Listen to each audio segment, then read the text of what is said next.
Why I love kanji and why you should too.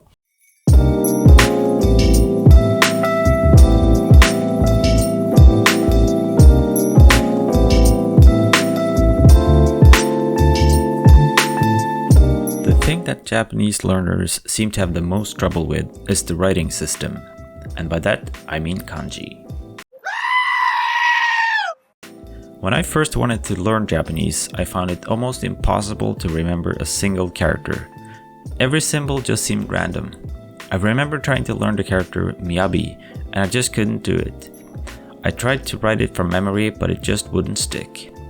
I still wanted to learn Japanese though, hoping that some magic way of learning would make me able to eventually learn the writing system.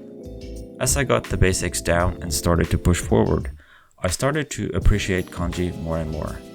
I paid a lot of attention to kanji and even spent a whole month trying to memorize all the common use kanji.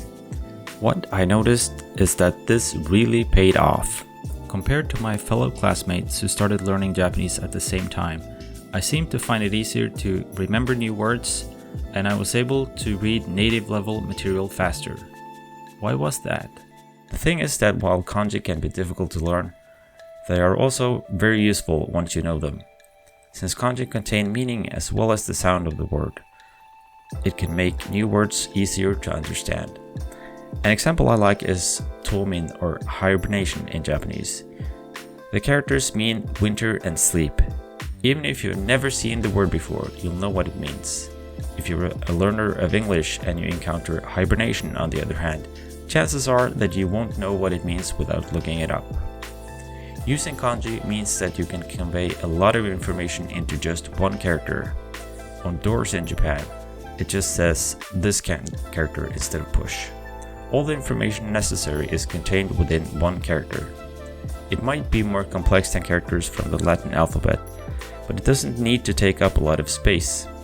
This, combined with the fact that a lot of meaning is implied in the Japanese language, means that you can get by with a lot less visual information when reading.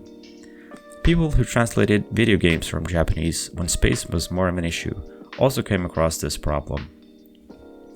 When translating and localizing games from the Super Famicom to the Super Nintendo, for example, many times you had to come up with new, shortened words or say something in a different manner to fit the space available on the cartridge, and also the space available for text in the game itself. If the text was too long, then it just wouldn't fit within a text window, for example. It isn't always the case that kanji form the basis of a word, however. Sushi, for example, is often written like this.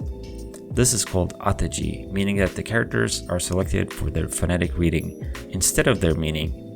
This character is read as kotobuki, by the way, and means congratulations, best wishes, or long life. The second character means director, official, or to administer. That's why I like this kanji better for sushi, as it contains the characters for both fish and tasty, which is what sushi is. Since kanji can be both very useful but also a challenge to learn,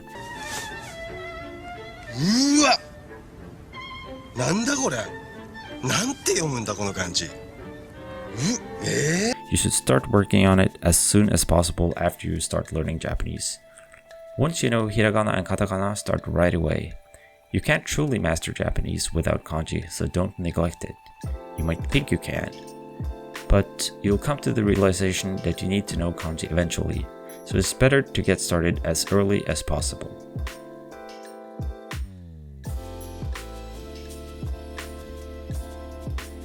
Never give up!